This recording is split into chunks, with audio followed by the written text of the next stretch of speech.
Ah, legal, parece que tá, né? Muita gente. Está perfeita a sua maquiagem.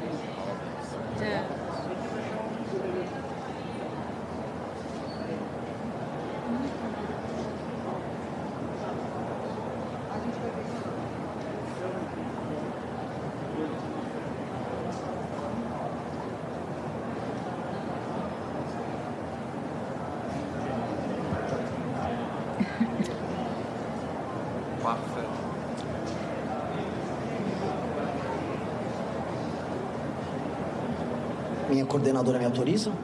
Está autorizado, presidente. Estão autorizadas, chefa. Então, vamos lá. Muito obrigado, colegas do Parque de Missão, e muito obrigado aos jornalistas aqui presentes. Demais, fico muito feliz, muito honrado.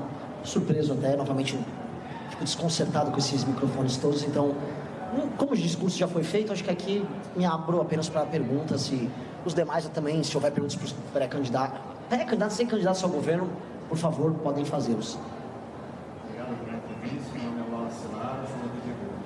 Candidato, o senhor falou sobre vários temas agora e eu fiquei curioso para saber. O senhor vencendo a eleição vai começar por onde? Qual é o principal? O senhor tem várias metas, mas o que o senhor pretende fazer assim, vencendo a eleição, logo nas primeiras semanas, nos primeiros meses aí, como todos os candidatos falam, onde tem inclusive um certo entrosamento no Congresso, consegue passar vários projetos interessantes?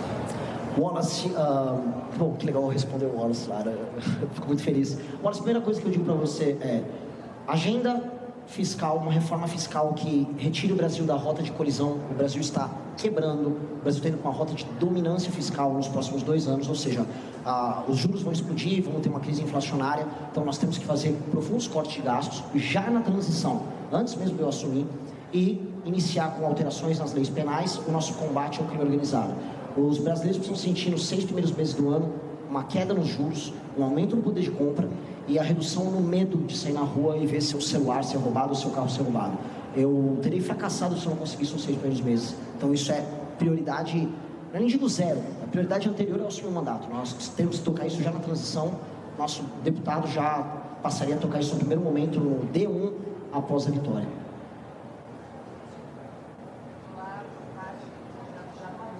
Rosana Cerqueira, da Globo News. O senhor falou sobre crescimento econômico, a necessidade de depender dos programas sociais. O senhor fez duras críticas aos programas sociais, usou a palavra esmola para se referir aos programas sociais. As críticas têm sido frequentes, aliás, nessa linha. Só que crescimento econômico demora para aparecer, né? Você tem que ter uma estrutura maior, você tem que a economia rodar, o impacto na vida, no salário das pessoas é mais lento. Não sou o que estou dizendo, é a economia que prova isso na prática. O senhor vai acabar até lá com os programas sociais, o senhor vai acabar com o Bolsa Família, com o Vale Leite, com o Vale Gás, mesmo antes da recuperação econômica gerar essa renda prometida pelos senhores? Por mais que muita gente tenha torcendo para que eu responda sim para a sua pergunta, a resposta é não. Na verdade, nosso programa sobre benefícios sociais é muito claro. Quem não tem condições econômicas de cuidar da sua própria família, não tem uma cidade que dispõe de atividade econômica. E quando eu circulei pelo interior do Brasil, especialmente interior do Nordeste e da região Norte, não há atividade econômica. Bolsa Família se torna o último recurso que a família tem para continuar subsistindo. E nós não somos pessoas cruéis, muito pelo contrário, essas pessoas, nós vamos manter os programas sociais. A questão é que haverá, por parte do governo federal, uma intenção, uma força ativa em levar desenvolvimento econômico, especialmente para essas regiões. A questão que a gente percebe é que a existência do centrão e a existência da política voltada à miséria, ela acontece nesses lugares mais pobres que as pessoas dependem deles. Então, uma questão, inclusive, de reforma política, não apenas econômica ou humanitária. Libertar aquelas pessoas é também libertar o resto do Brasil que está fora do Bolsa Família de um jugo terrível que é o jugo da corrupção. Onde tem mais pessoas vivendo do assistencialismo, mais tem político explorando elas. E nós precisamos libertá-las economicamente no momento certo. Ninguém vai ser maluco, porque isso seria apenas cruel da minha parte. Eu não sou uma pessoa cruel. E ao fazer essa libertação, eu vou gerar cidadãos, e gerando cidadãos eu tenho uma democracia melhor. Obrigado. Candidato Rebeca Mota, do NC News. O senhor falou sobre muitas propostas. Eu gostaria de saber quais estratégias o senhor irá utilizar, caso seja eleito, para articular com o Senado e com a Câmara dos Deputados, uma vez que a grande maioria das propostas que o senhor disse aqui hoje não dependem única e exclusivamente do senhor como presidente. Como o senhor vai se articular para lidar com isso? Diferente de outros candidatos que se colocaram como antissistema, eu não terei medo de sentar para conversar e fazer composição. Eu só não vou sentar roubalheiro no meu governo. Eu sou um democrata, sempre fui um democrata, e eu ajudei a tocar o impeachment da Dilma Rousseff como um democrata, gerando maioria no parlamento. Portanto, o meu governo vai fazer isso. Eu vou gerar maiorias e vou usar um dos instrumentos que tem à disposição hoje do Congresso Nacional, que hoje eles se viciaram, que é as emendas, de uma maneira completamente nova. Quanto mais despesas obrigatórias forem reduzidas por parte do parlamento, mais espaço discricionário vai haver para investimento por parte do governo federal. Portanto, também haverá, e nós vamos colocar isso em legislação, a autoria do nosso Kim Kataguiri aqui, nós vamos aumentar também o espaço de emendas, só que dessa vez não emenda por orçamento secreto, emenda disciplinada para projetos que alterem a vida das pessoas nas cidades ao redor do nosso país. Isso, infelizmente, é o que ainda atrai os nossos parlamentares. A questão é que eles vão fazer isso por vias honestas. Ao se dedicarem a cortar gasto e defender o cumprimento de metas dos municípios e dos estados, eles terão mais emenda, e a emenda será inaugurada pelos prefeitos, pelos próprios deputados, e assim eu vou gerar uma governabilidade republicana, não mais usando a emenda como compra, mas uma emenda como instrumento de transformação social. Candidato, Iago Silva do Portal My News. Você tem muita influência na militância jovem, o MBL tem uma militância muito jovem, mas estamos a 3 meses das eleições. Qual é a dificuldade agora, pelo menos na sua avaliação da campanha, de penetrar em outro eleitorado mais velho, talvez até um eleitorado bolsonarista? Qual é a sua principal dificuldade nesse sentido?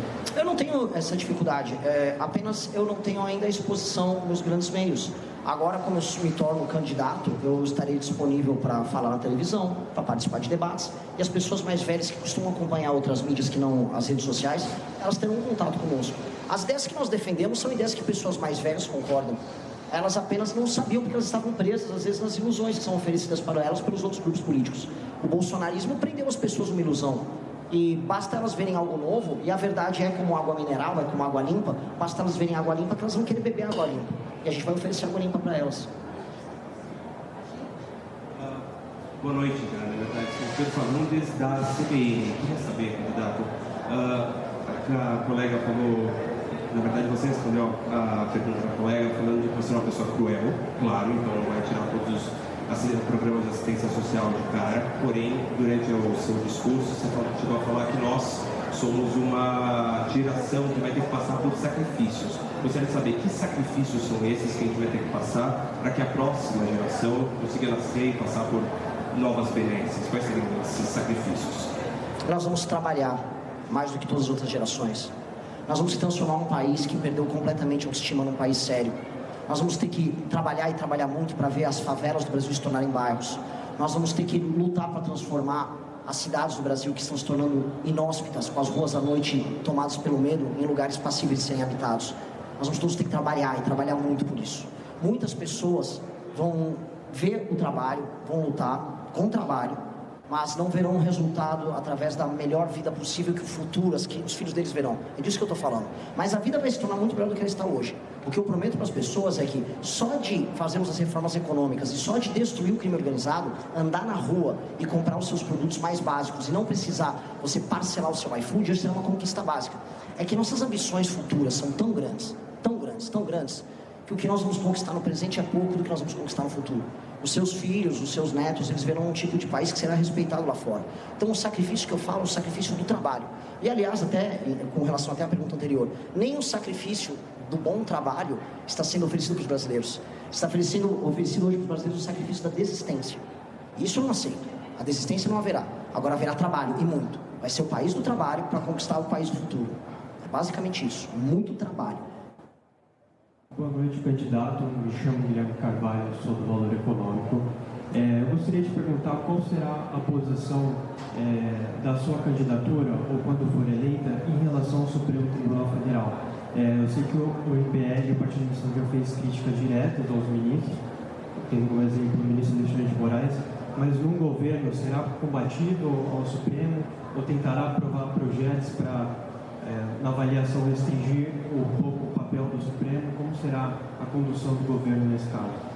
Eu sou um democrata, eu quero governar o Brasil. E quando eu falo governar o Brasil, eu espero de maneira muito cordial que o Supremo se comporte como um ente constitucional defensor da Constituição, que é isso que o Supremo serve.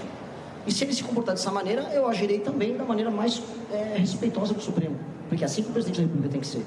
E é assim que o Supremo tem que ser com relação ao presidente da República, e é assim que o parlamento tem que ser com ambos. Hoje os poderes estão corrompidos, cada um defendendo o seu próprio privilégio, ou quando juntos participando dos mesmos escândalos de corrupção. Basta ver o escândalo do Banco Master. Eu quero que sejam investigados ministros do Supremo, ou parlamentares ou presidentes de partido, que estão hoje parte dos mesmos escândalos de corrupção. Entretanto, não serei eu a declarar guerra a eles no primeiro dia, porque isso é manter o Brasil na mesma crise que nós vivemos. Nós temos uma guerra a enfrentar no dia 1 do meu governo. É a guerra contra o crime organizado e é a guerra contra a pobreza e a ausência de trabalho e contra o endividamento do Brasil. Nesse momento eu vou convocar todos, do empresariado, à imprensa, aos partidos políticos, ao judiciário, ao parlamento, a todos participarem dessa reconstrução. E espero que colaborem, porque quem não quiser colaborar com o básico, aí sim, vai estar entrando numa rota não só de enfrentamento conosco, mas de pura vilania. A gente está sendo republicano, não estou comprando o discurso fácil da eleição, vou xingar todos os ministros do Supremo e vou falar que toda oposição não vai prestar. Isso seria um discurso fácil para eu ganhar voto aqui. Eu não vou fazer isso, eu já estou falando como eu vou comportar como presidente para passar os projetos que eu falei, inclusive na pergunta do Wallace, que é, eu vou precisar me comportar de maneira republicana como presidente. Ao momento de eu ser o Renan militante, fui durante todos esses últimos anos, como presidente, a ética que eu respondo é a ética da responsabilidade. E eu, nessa posição de responsabilidade, vou querer que o Supremo se comporte. Farei, aparentemente, 4 nomeações como presidente da República para o STF, nomeações republicanas, com um perfil escrutinado não só pelo Senado, mas pela sociedade civil, e espero que todos eles sejam sabatinados pela imprensa, antes sabatinados pelo Senado, com este perfil. E esse perfil vai determinar a nova maioria do STF, que será uma maioria republicana, uma maioria que não vai ter escritórios fazendo negócio, porque haverá um código de ética, uma maioria no STF que não vai mais ser fã das decisões monocráticas de interferência nos demais poderes, uma maioria que definitivamente não vai ficar julgando e usando o seu poder julgador sobre parlamentares que devem fiscalizar o STF, que é isso o sistema de freios e contrapesos que a gente aprende na faculdade de Direito. É isso que eu vou determinar através das minhas nomeações, mas tudo de maneira republicana. Nós temos uma outra guerra muito maior do que essa, que é a guerra contra o crime. Centenas de pessoas morrem todos os dias nas mãos do crime. Então essa eu quero a colaboração de todas. E aí espero que o Supremo e o Congresso Nacional se comportem de maneira republicana como eu me comportarei. Candidato Daniel Cambuim, revista Panorama. Sobre ministério, o senhor já tem nomes, está conversando, poderá haver ou não nomes de outros partidos no seu ministério? Eleitos pela eleição terão que deixar a Câmara ou cargos para assumir ministérios no eventual governo do senhor? Bom, esse aqui eu já estou tentando convencer ele a abandonar minha liderança de governo para vir ser o meu super-ministro, ele já até foi anunciado, mas sim, estamos conversando com muitas pessoas, sim, nós vamos fazer composições republicanas com partidos, não vejo nenhum problema, até porque as maiores democracias do mundo fazem isso. O que eu vou falar aqui para a imprensa, e vou deixar muito claro para vocês, hoje, ninguém sabe o motivo pelo qual uma pessoa ou um político é nomeado para o ministério. Em países parlamentaristas, e infelizmente a nossa Constituição é confusa, porque ela é parlamentarista e presidencialista ao mesmo tempo, eu vencerei a eleição e depois eu tenho que vencer outra eleição que é da maioria no parlamento. Pois bem, vou fazer igual nos regimes parlamentaristas. Aqui estão os termos do partido político que venceu a eleição: combate ao crime, reformas fiscais que alteram a dinâmica de gastos do governo brasileiro, reforma no Pacto Federativo, aumento de investimento em infraestrutura. Essa é a agenda. Todos os partidos, portanto, de maneira democrática, que queiram fazer parte do governo, subscrevam com uma resolução do seu partido, vinculando ao voto dos parlamentares essa agenda, e me indiquem nomes técnicos, sem nenhuma mancha no seu currículo, para participarem do meu governo. E sejam todos sabatinados pela imprensa como tem que ser. É isso. Esses são os critérios serão todos públicos.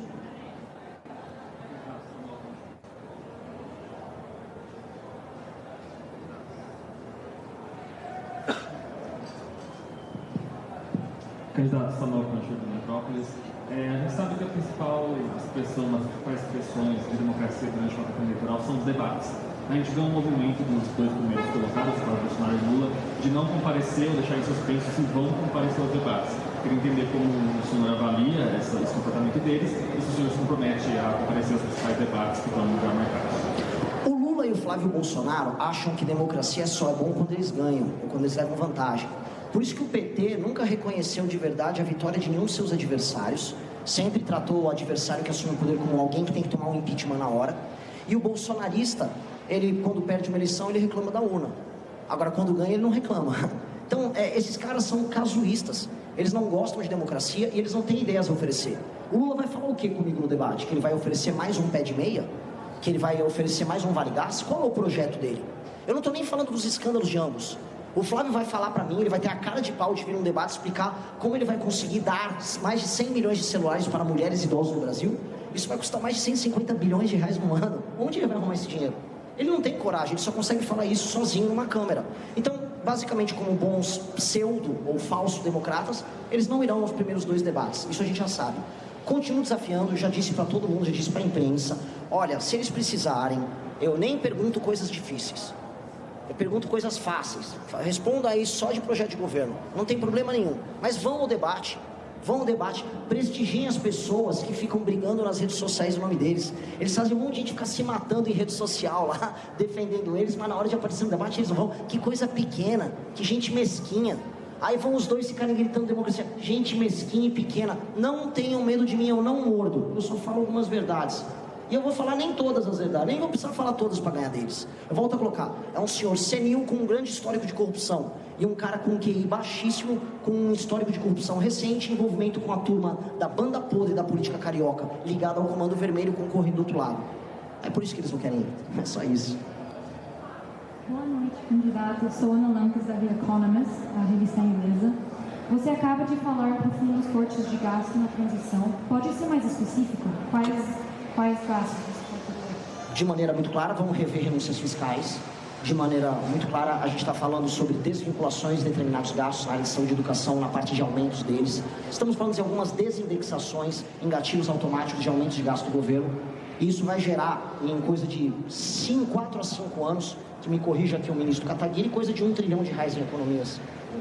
1 trilhão e 100 mil reais em economias. O que vai tirar a rota de colisão do Brasil com a quebradeira, o que vai tirar o Brasil, vamos dizer, desse aumento escalonado e acelerado da dívida e vai encaminhar a gente para um caminho seguro do equilíbrio fiscal. Para que, já que você é do veículo inglês, para que ingleses, americanos, chineses possam investir aqui sabendo que passa a ser um porto seguro para investimentos. O senhor falou uma coisa, falou vários tópicos sobre segurança pública nos seus cursos. Eu tenho me dedicado a fazer muitas reportagens sobre segurança pública nacional e aprendendo nos últimos meses. Eu queria entender, o senhor falou que vai reduzir a taxa de homicídios, de homicídios, mas ao mesmo tempo, o senhor disse já anunciou que se ganhar vai entrar com o pé sobre a mão, a gente observa toda hora o pessoal gritando prendeu, matou. E essa taxa de homicídios que a gente tem aqui muito alta tem sempre um índice de letalidade da própria força policial, das polícias. O senhor pretende até valorizar. E aí eu queria entender como é que o senhor vai reduzir a taxa de homicídios se a polícia vai ter mais autonomia. Que é inclusive algo que os governadores que já passaram por aqui sempre reclamaram. A polícia militar tem tanta autonomia que às vezes sai um pouco fora de controle.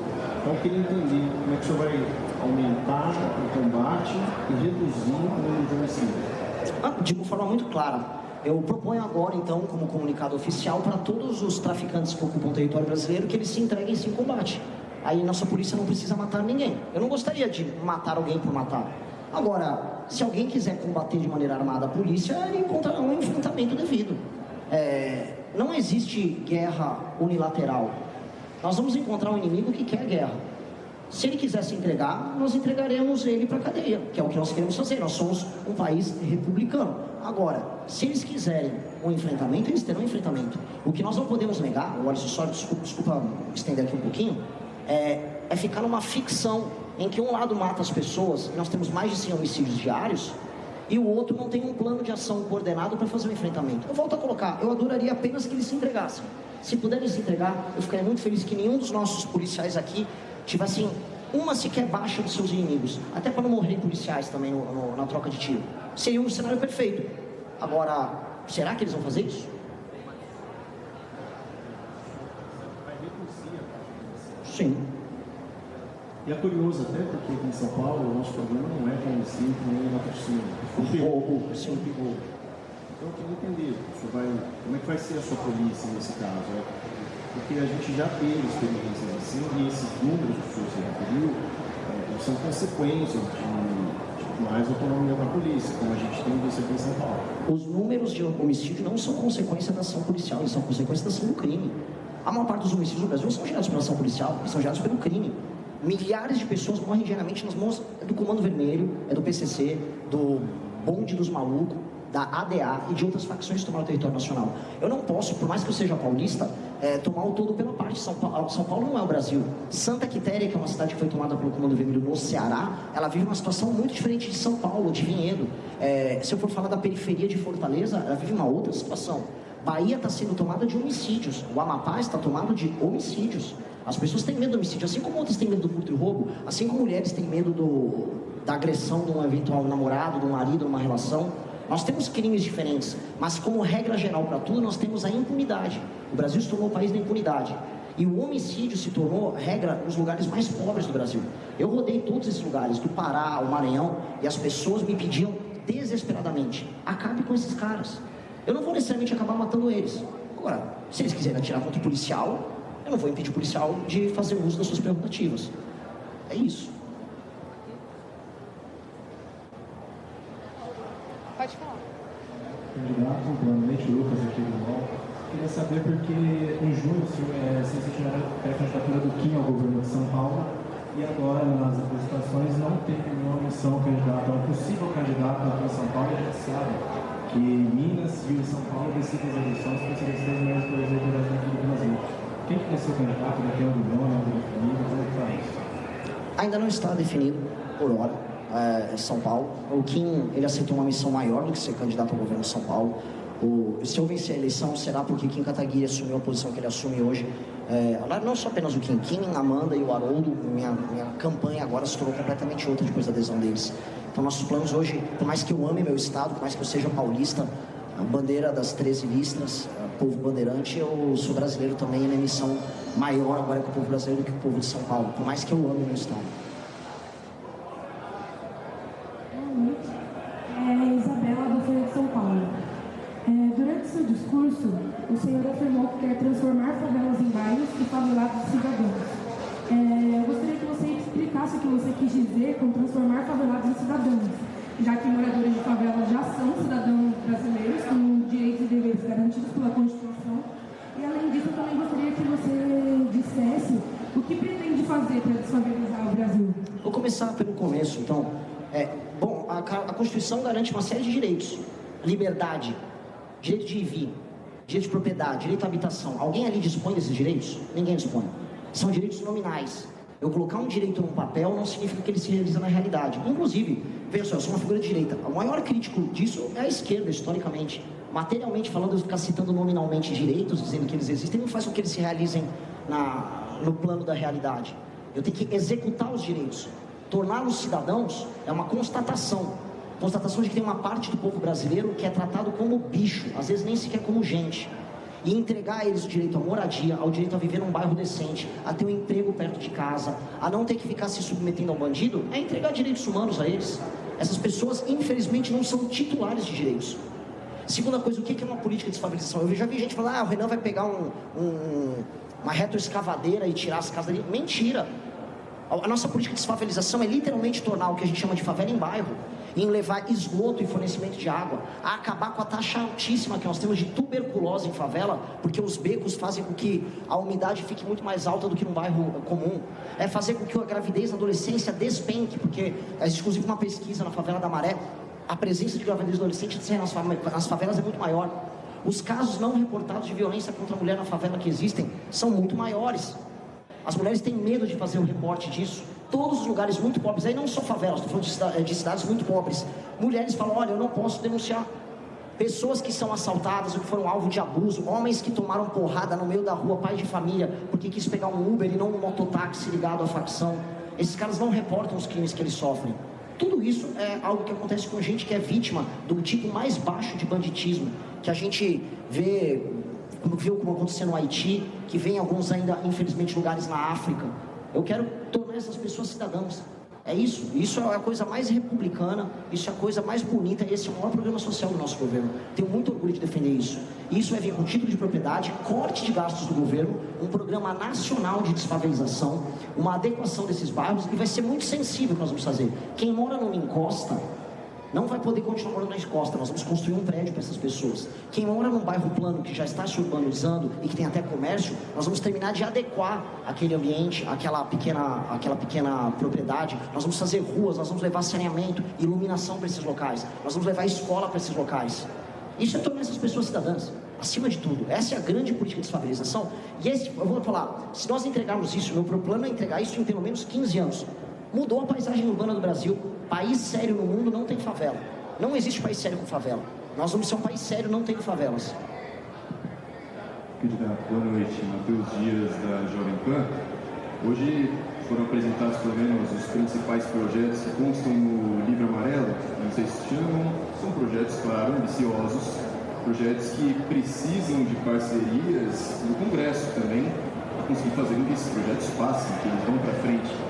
Durante o discurso tiveram críticas à direita, à esquerda e ao centro. Eu queria saber se no Congresso hoje, talvez até o Kim Kataguiri seja uma peça importante para conseguir isso, como que está sendo feita essa costura da candidatura do senhor com o Congresso e se há alguma aliança ou missão? Então, primeiro, com o Congresso a gente constrói o governo, não a candidatura. A gente vence a eleição independentemente de aliança partidária, mesmo porque o Centrão não costuma ser bem sucedido em construir eleições majoritárias, né? Razão pela qual eu sou muito cético, diferente de alguns analistas, sobre candidaturas do PSD ou importância do Kassab em tabuleiro eleitoral. Mas, enfim, construção com o Congresso haverá. Veja, eu pedi o impeachment do Bolsonaro no governo Bolsonaro. E eu aprovei esse ano, sancionado pelo presidente Lula, e com o voto dos bolsonaristas, projeto de lei de aumento de pena de furto, roubo e receptação. Então, assim, eu pedi a queda de um presidente. Nós derrubamos o presidente petista e ainda assim, uns votaram, os outros sancionaram nosso projeto. Então, uma coisa é você manter a sua coerência ideológica, a combatividade do seu discurso, que nós sempre manteremos, Renan vai manter, a nossa bancada na Câmara vai manter. Outra coisa é você sentar e construir naquilo que é a convergência. E eu vou além. A parte mais impopular é a pauta econômica. E como o Renan explicou, hoje as emendas parlamentares são, infelizmente, o principal instrumento de negociação política, que é o que elege 300 deputados dentro da Câmara. Hoje ela está vinculada à receita corrente líquida, ou seja, quanto mais o parlamento aprova medidas de arrecadação, mais aprova imposto, maior a receita para transformar em emendas nos seus estados. Nós vamos mudar essa lógica. As emendas vão ser uma porcentagem das despesas livres, discricionárias, ou seja, em vez de ser quanto mais imposto você cria, mais emenda você tem, vai ser quanto mais gasto obrigatório você corta, mais emenda você tem. Então a gente vai transformar uma intenção, digamos assim, não republicana do Centrão, de ter mais emendas, num trabalho republicano de corte de gasto obrigatório. Na agenda de segurança, sequer nenhum tipo de incentivo de emenda vai ser necessário, porque veja, lei antifacção, mesmo com articulação contra do governo Lula em relação ao relatório da Câmara, foi aprovado com uma maioria folgada. PEC da segurança. A gente inverteu a lógica da PEC da segurança que foi enviada pelo governo e a gente teve quórum de PEC, inclusive com o voto do próprio governo. Então é uma pauta tão popular que o Congresso quer aparecer junto, né, voluntariamente. Então, nas nossas duas áreas principais, primeiro é a área econômica, nós vamos fazer essa articulação por meio da mudança de incentivo de emendas. E segundo, na parte de segurança, nem sequer precisa haver incentivo, porque é uma pauta popular boa para a maior parte do Congresso aparecer junto. Isso aqui seria um presidente da Câmara, pelo amor de Deus. Vamos lá. Candidato, Cátia Gomes da Rede TV. Queria saber a proposta que o senhor tem sobre bullying nas escolas, porque os casos têm crescido cada vez mais, né? Bullying nas escolas, agressões, e também a parte da segurança dos policiais nas escolas de todo o Brasil. Restituição da autoridade do professor em sala de aula. O professor vem sendo humilhado em sala de aula. E não é só o bullying que o aluno sofre do coleguinha. O bullying acontece hoje também com o professor. E o professor é a autoridade que tem que impedir não só o bullying do aluno para com ele, mas do aluno para com outro aluno. Hoje, o professor com medo e o professor desmotivado e o professor sem autoridade, sem instrumentos para sancionar o aluno que é indisciplinado, ele não tem nada o que fazer. Visitei escolas ao redor do Brasil e que estão no modelo das escolas cívico-militares que foram muito funcionais. Todas as crianças são muito disciplinadas. A única restrição que eu tenho nesse modelo é que ele é caro e eu não consigo implementar em todas as escolas. Porque há modelos híbridos, entretanto, que nós conseguimos fazer, em que há as figuras de autoridade e a formação disciplinar do aluno impedindo bullying. Outra coisa que está passando ao largo do debate, mas que muitas mães reclamaram, é a mistura de alunos típicos com atípicos em sala de aula e o aluno típico sofrendo bullying. Às vezes uma criança autista nível 2 ou nível 3, ela sofre bullying das outras crianças que são atípicas. Nós temos que ter salas com atendimento especial para crianças especiais para evitar esse tipo de bullying também. Candidato, boa noite. Eu, Freitas Júnior, próprio PT. Queria fazer uma pergunta sobre política internacional. Muito tem feito parte desse debate político, dessa disputa eleitoral entre esquerda e direita, a influência do Flávio Bolsonaro nessa nova taxação no Brasil. E do outro lado, muito tem se falado que a culpa é do Flávio, mas a esquerda não consegue rever isso. Seria uma falta de competência internacional ou realmente o Flávio Bolsonaro teve essa influência nessa nova taxação? São as duas coisas.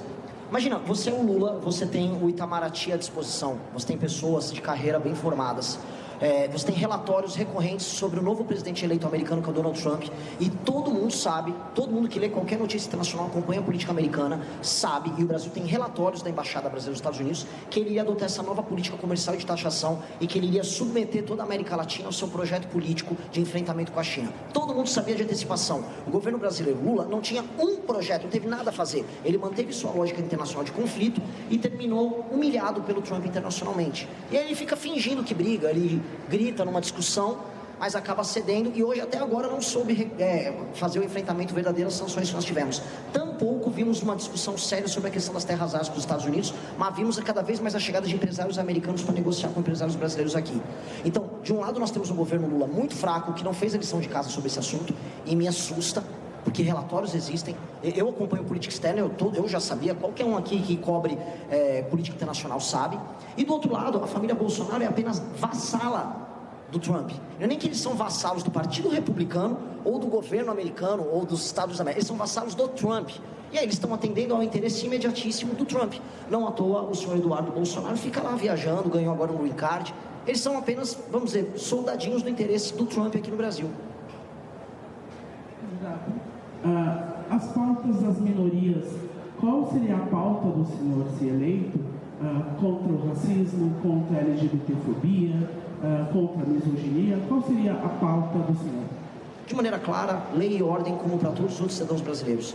Se um gay for agredido por sua condição de gay e é investigado isso, a pessoa tem que ser punida com o rigor da lei. Hoje gays, hoje mulheres, hoje negros, hoje brancos, hoje homens brancos e mulheres brancas e mulheres negras e mulheres pardas sofrem o mal da violência, o mal do preconceito em cada um a sua área. Alguns mais, outros menos. Para todos, lei e ordem. Nós somos hoje um país que a lei e ordem deixou de existir, e aí cada um sente a ausência de lei e ordem, cada um à sua maneira. Então eu vou garantir isso para todos. Agora, colocar que eu vou ficar o tempo todo me desgastando em políticas específicas, eu não assim eu farei. Não farei. Aqui eu farei um governo para todos. E o governo para todos vai garantir direitos humanos e dignidade para todos.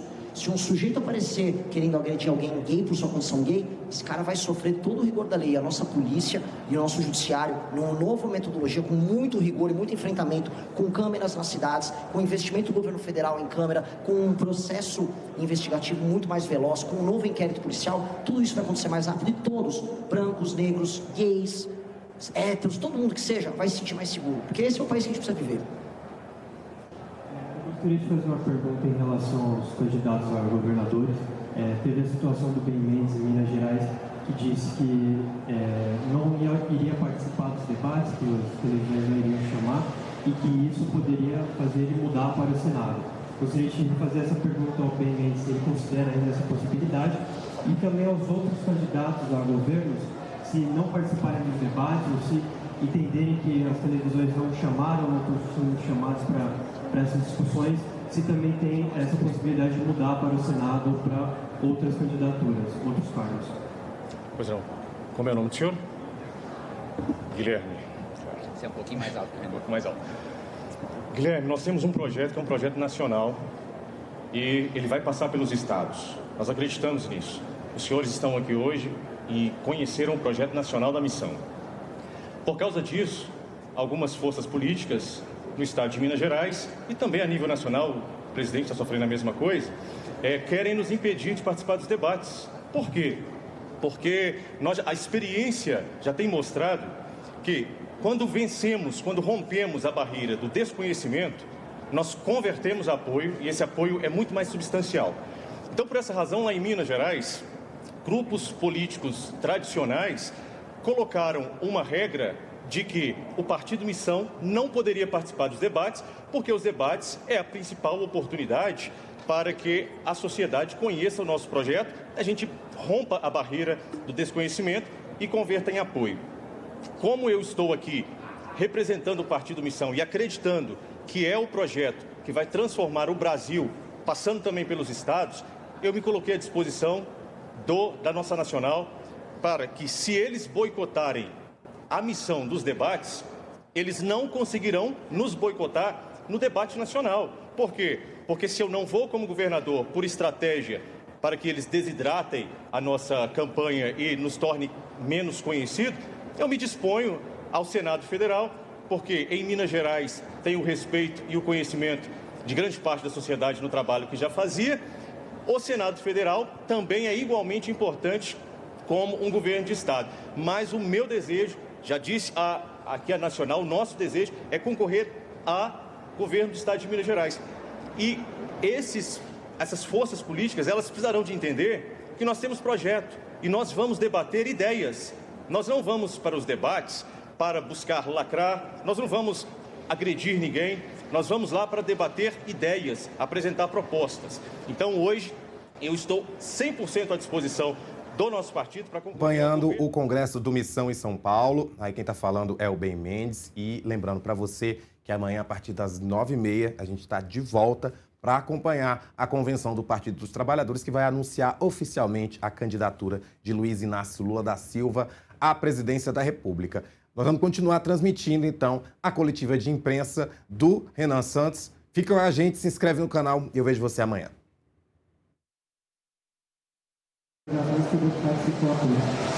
Definitivamente não será na marretada ou colocando um presidente do Banco Central irresponsável. Na verdade, as medidas que foram listadas por nós, que vão ter um impacto fiscal de 1,1 trilhão em coisa de 4, 5 anos, ao alterarem a trajetória da dívida, eles acabam também alterando a expectativa de mercado sobre a capacidade pagadora do Brasil. Isso faz com que o Banco Central possa ajustar a taxa de juros com uma calma, não mais para ficar ajustando o susto que a gente vive. É basicamente isso. Você faz primeiro a política fiscal baseada no corte de despesa e com base nisso você está, vamos dizer, capaz a poder outorgar ao Banco Central essa força para reduzir os juros. É apenas isso. Não haverá essa questão meio mágica que ficam pesquisando por aí. Sem corte de gastos, não há redução de juros, ponto. E vou falar mais, candidato que vai falar que vai baixar juros sem fazer esse mesmo receituário meu, está mentindo e eu vou denunciar. Mais uma? Aqui. Boa noite, sou Abraão Ramos da TMC. Dada a importância do Estado de São Paulo para o Brasil, claro, o senhor vai governar pelo Brasil sendo eleito, como é que o senhor pretende manter essa relação com o futuro governador de São Paulo, caso não seja um governador do Estado? O mais republicana possível, e não só o governador de São Paulo, que não será alguém de esquerda, mas inclusive com os governadores de esquerda. Eu vou ter que lidar com governadores em estados que hoje você tem índices de criminalidade altíssimos, que poderão ter reeleitos governadores oriundos do PT. E até com eles eu vou ter que dialogar e conversar muito. Quanto mais com o governador de São Paulo, que eu creio que irá contribuir muito, não importa o seu partido, espero que seja alguém do Partido Missão, mas que tenha contribuir com a nossa agenda. Definitivamente o papel nosso, se é destruir o crime organizado nos estados e levar a atividade econômica para esses estados, ele terá que ser de cooperação com os governadores. Eu espero o mesmo deles. Obrigado, pessoal. Tem que ir. Obrigado, viu, amor? Obrigada, viu? Até a próxima.